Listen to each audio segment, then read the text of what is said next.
이코노미톡 시작하겠습니다. 제 옆에 장재철 피나클 경제연구소 대표 나와 계신데요. 오늘 미국 경제지표 중요한 거 시장에서 반영하고 있잖아요. 이 내용에 대해서 구체적으로 전해드리도록 하겠습니다. 대표님 어서 오세요. 네, 안녕하십니까. 네, 시장이 굉장히 긴장을 하면서 바라봤거든요. 네. 2월 CPI. 근데 예상 보다 좀 잘 나왔다. 우리 시장 입장에서는 그런 느낌이 듭니다. 물가에 대한 흐름 좀 둔화됐을까? 어쨌든 그 폭을 좀 알려주세요. 예. 네, 그 이번 2월달 CPI 그 소비자 물가 상승률이 주목을 받았던 것은 예. 지난해 9월부터 소비자 물가 상승률이 2.4에서부터 3.0까지 네. 지난 1월달 3.0%까지 계속 올라왔어요. 그래서 만약에 2월달에도 추가적인 죄송합니다. 추가적인 상승이 있다고 하면 예.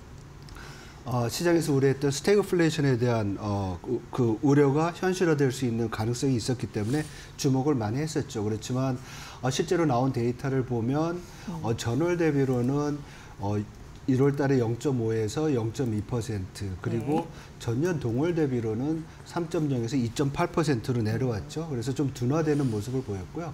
그리고 근원 인플레이션도 비슷하게 전월 대비 0.2 그리고 전년 동월 대비 3.1. 그래서 1월 달보다는 좀 낮게 내려왔습니다. 그래서 그 구체적인 내용들을 살펴보면 사실 그 소비자 물가에서 미국의 주거비 인플레이션이 되게 중요합니다. 네. 약 한 3분의 2 정도의 인플레이션 압력을 계속 이제 주고 있는데 이 부분이 좀 약간 둔화된 부분이 있고요. 그리고 항공료, 그러니까 비행기 운임비, 항공료가 크게 빠졌고요. 그리고 자동차 보험 같은 것들도 좀 증가세가 둔화됐습니다. 근데 주목해서 봐야 될 부분 중에 하나가 이 항공료와 자동차 그 보험, 네. 이거는 사실 연준이 통화 정책의 기준으로 삼고 있는 개인 소비 지출 항목엔 들어가지 않아요. 그래서 소비자 물가 상승률의 그 어떤 추세도 중요한데 네. 소비자 물가 상승률이 나오고 난 다음에 연준이 주목하고 있는 개인 소비 지출 물가가 어떤 식으로 움직일까, 이게 이제 중요한데 지금 나온 소비자 물가 상승률의 어떤 추세로 보면 개인 소비 지출 PC 인플레이션, 네. 이거는 지난달과 비슷한 수준을 유지할 거로 보여요. 그래서 시장에서는 안도하는 모습은 있지만은 그래도 기조적인 인플레이션에 있어서의 아직까지의 그 우려를 네. 완전히 좀 없애기지기는 어렵지 않나, 이렇게 좀 생각이 듭니다. 네. 그러니까 사실 이제 트럼프 행정부의 관세 폭탄 우려 때문에 스태그플레이션이라고 말씀을 해주셨는데 경기는 침체되는데 물가는 여전히 높은 그런 부분들 우려했는데 어쨌든 네. 2월 CPI 결과 지표 받아들이고선 시장이 이 정도는 된다면서 안도는 일단 했다는 건데. 그렇죠. 왜냐하면 추가적으로는 안 올라갔으니까. 예. 그럼에도 불구하고 박사님께서 말씀해 주셨지만 뭐 이게 관세의 영향이 직접적으로 들어간 달은 사실상 아니지 않느냐, 이런 의견도 있고 예. 앞으로 이제 관세, 물가 이런 부분은 3월 이후에 반영될 가능성이 있어서 긴장의 끈은 놓치지 말아야 된다라는 또 미국 경제학자들의 의견도 있어서 그 매각은 좀 마땅한 것 같아요. 예, 맞습니다. 지금 중요한 거 지적해 주셨는데 관세에 대한 이제 이슈가 있었잖아요. 네. 그래서 2월 달 나온 지표 자체로만 놓고 보면 물가 상승률이 좀 소비자 물가 상승률이 둔화는 됐지만 PC 인플레이션은 아직 스테이디하다. 근데 거기에 덧붙여서 2월달 소비자 물가를 봤을 때 중국에 대한 관세가 20% 네. 올라왔잖아요. 네. 그럼에도 불구하고 대중국 의존도가 높은 가구라든지 또 뭐 의류 아니면 또 텔레비전 같은 전자제품, 이쪽 물가가 많이 안 올랐어요. 그래서 지금 지적해 주신 대로 관세가 3월달, 중국에 대한 관세가 3월달에 이제 많이 올랐고, 그리고 4월달부터는 또 뭐 캐나다, 멕시코, 그리고 또 상호 관세 이런 얘기들 나오잖아요. 네. 그래서 이러한 것들이 현실화된다고 하면 물가 상승률의 추가적인 어떤 그 상승은 불가피할 거로 보여요. 그래서 보면은 이 관세가, 그러니까 예를 들면 뭐 상호 관세든 보편 관세가 부과될 경우에는 분석에 따르면은 근원 인플레이션, 이게 약 한 0.2% 포인트 올라가고요. 예. 그리고 캐나다나 아니면 멕시코에 대한 25% 관세가 하면 이게 뭐 0.5% 포인트까지도 올라갈 수 있는 그런 상황이 된다고 이제 분석을 하고 있습니다. 그래서 네. 굉장히 스티키하다, 잘 안 내려오고 있는 인플레이션 하에서 뭐 2월 달에는 약간 둔화는 됐지만 여전히 연준이 생각하고 있는 2%의 물가 목표보다는 높거든요. 네. 이런 상황에서 관세가 된다고 하면 추가적인 인플레이션 압력이 있기 때문에 시장은 아직까지 그 부분을 경계하고 있습니다. 네, 이거는 이제 뭐 참고사항으로 하나 이제 궁금한 부분이 사실 물가 수준을 파악을 할 때 그 상품과 서비스로 좀 나뉘잖아요. 그렇죠. 예. 근데 그거에 대한 그 2월 CPI 결과가 이제 도출이 된 부분이 있어서 그 부분도 한번 짚어줬으면 좋겠네요. 예, 아무래도 이제 관세가 소비자 물가에 영향을 미치기 위해서는 상품, 수입 상품에 대한 네. 물가를 올려주잖아요. 네. 그래서 2월 달에 그 물가 상승을 보면 상품 쪽에서는 관세 영향은 없지만 여전히 좀 물가 상품 쪽에서의 인플레이션 압력은 있는데 소비자 물가, 서비스 쪽 물가에서는 좀 아래쪽으로 디스인플레이션, 물가 상승이 둔화되는 모습을 보였습니다. 근데 만약에 관세가 더 이제 부과가 되고 그것이 현실화된다고 하면 이러한 서비스 부분에서의 낮은 물가 압력을 더 상쇄하고도 물가 상승률을 높일 수 있을 만큼 상품 인플레이션이 높아질 수 있잖아요. 그래서 이런 부분들이 앞으로 물가 불안 요인으로 작용할 수가 있습니다. 네, 당장 2월은 이제 서비스 물가 부분이 크게 높지 않았기 때문에 어느 정도 평균을 좀 낮춰주는 흐름들이 있었습니다만 이게 또 앞으로 변할 수 있는 그런 요소이기 예. 때문에 좀 신경을 쓰면 좋을 것 같다는 의미에서 한 번 더 여쭤봤고요. 이렇게 되면 사실 이제 미국 연준 쪽에서도 그렇고 시장을 바라보는 투자자 입장에서 그렇고 경제 지표에 좀 민감하게 요즘에 반응하고 있는 상황인데 연준에 대한 셈법 이런 부분도 궁금해할 것 같은데 일단 다음 정책 행보에 대해서 부담을 덜어 줄까 이런 느낌은 듭니다. 예.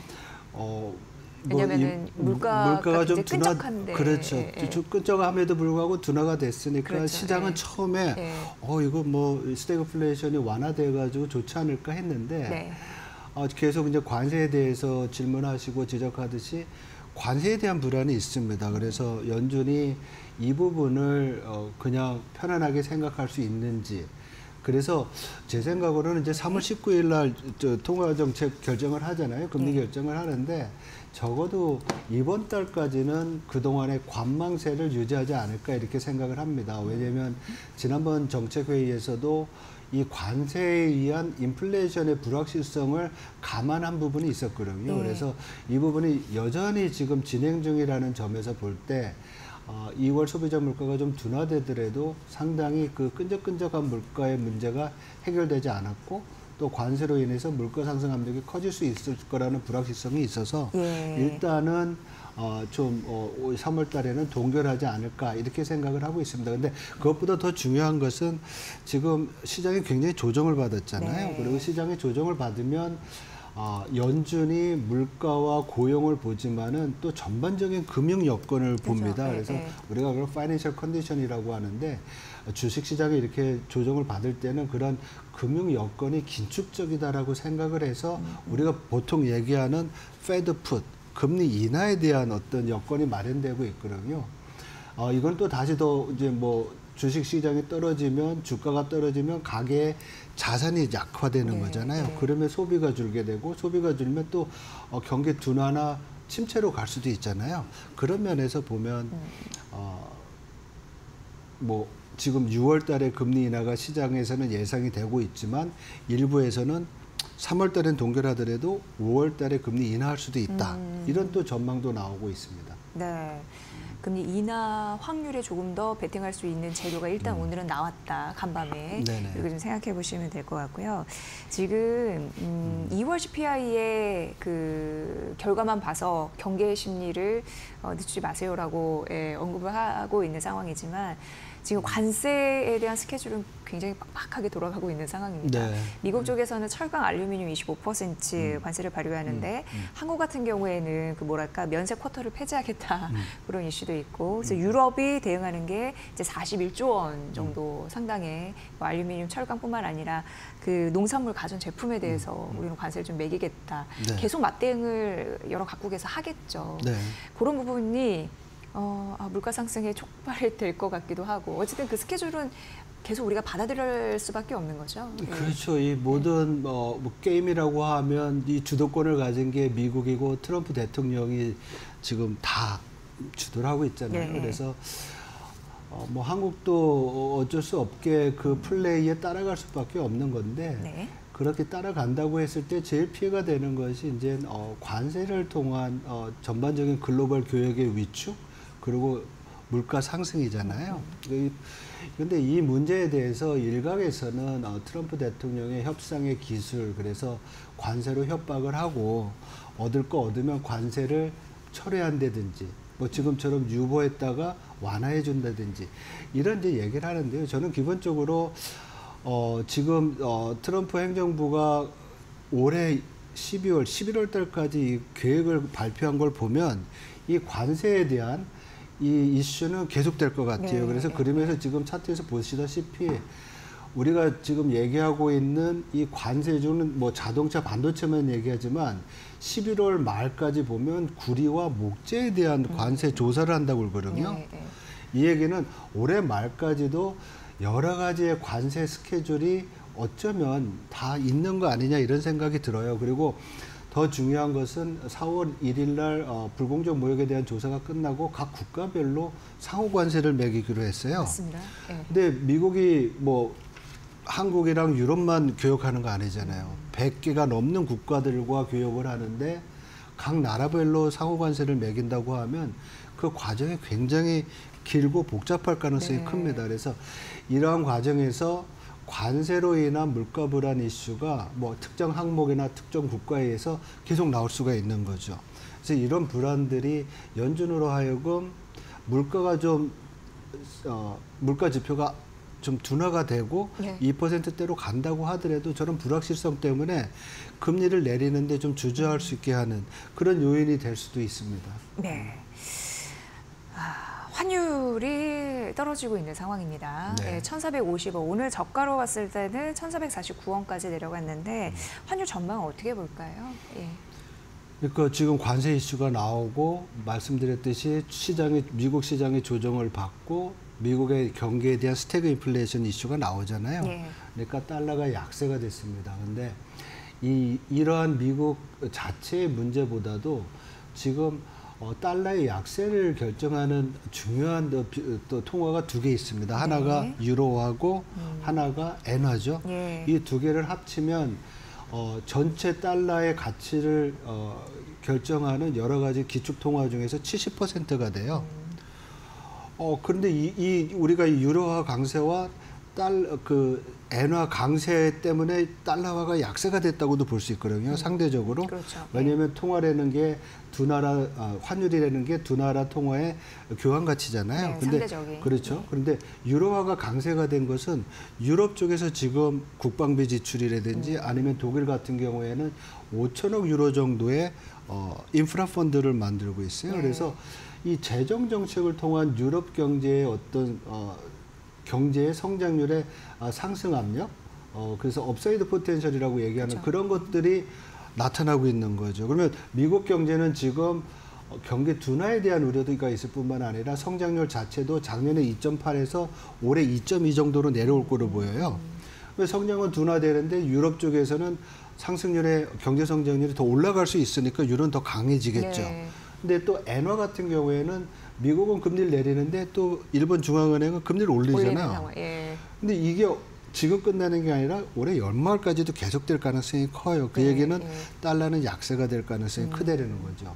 그리고 우리 한국 원화에 대해서 달러 원환율을 보면 이러한 달러 약세뿐만 아니라 원화의 강세나 약세 요인을 봐야 되는데 사실 최근에 원화 약세 요인 중에 하나는 어떤 뭐 정치적 불확실성 문제도 있고요. 뭐 그 불확실성에 대한 프리미엄이 30원 정도 된다 이런 얘기도 있었잖아요. 그것뿐만 아니라 또 우리는 하반기에 되면 추경을 통한 또 어떤 경기 활성화가 또 예고가 돼 있고요. 또 반도체도 지금 상반기까지는 좀 부진하지만 하반기 때는 좀 좋아질 거라는 기대도 할 수 있고요. 그래서 이러한 요인들이 시간이 갈수록 원화의 강세 요인으로 보일 것 같아요. 그래서 지금은 제가 볼 때는 4월 달까지는 또 외국인들의 주식 투자에 따른 또 그 배당이 나가는 것도 그렇죠. 있잖아요. 예, 그래서 예. 이러한 계절적 요인 때문에 4월까지는 달러원 환율이 뭐 1,430원에서 60원대의 어떤 레인지 바운드를 하다가 하반기로 갈수록 1,400원 밑으로 내려와서 연말에는 4분기 한 평균이 1,370원 정도 된다는 그 전망을 지금 하고 있습니다. 네, 위안화와 엔화에 따른 달러 약세 말씀해 주셨고 달러 원 환율이 떨어진다는 건 워낙 강세를 말하는 거거든요. 그렇죠. 그런 게 조금 더 가팔라질 수 있는 가능성 맞습니다. 하반기에 예. 있다라는 부분이었고 앞으로 관심 있게 봐야 할 경제 지표나 이슈는 뭐가 있을지 그건 좀 마지막으로 들어보도록 하겠습니다. 예, 앞에서도 이제 질문하셨는데 지금 연준 어떤 식으로 움직이겠냐. 예, 그러면 예. 3월 19일 있을 통화 그 FOMC 회의까지 나올 경제 지표가 중요하겠죠. 그 중에 이제 하나가 생산자 물가가 나와야지 앞에서 말씀드렸던 개인 소비 지출 물가가 결정되거든요. 네. 소비자 물가 지수는 먼저 나왔고요. 이 PC 인플레이션 같은 경우에는 기본적으로 전월 대비나 전년 동월 대비로 비슷하게 나올 것 같은 생각이 들어요.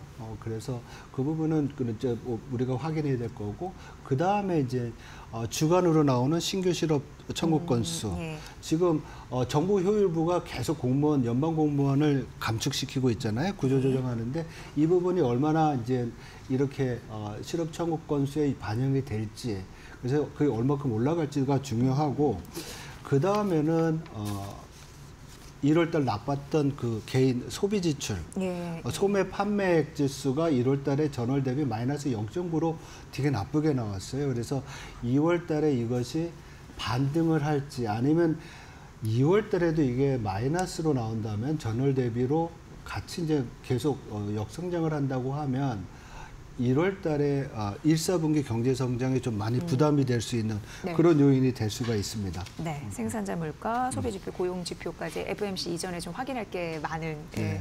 상황이네요. 자, 오늘 장재철 피나클 경제연구소 대표의 분석으로 잘 들었습니다. 분석 감사합니다. 네, 고맙습니다.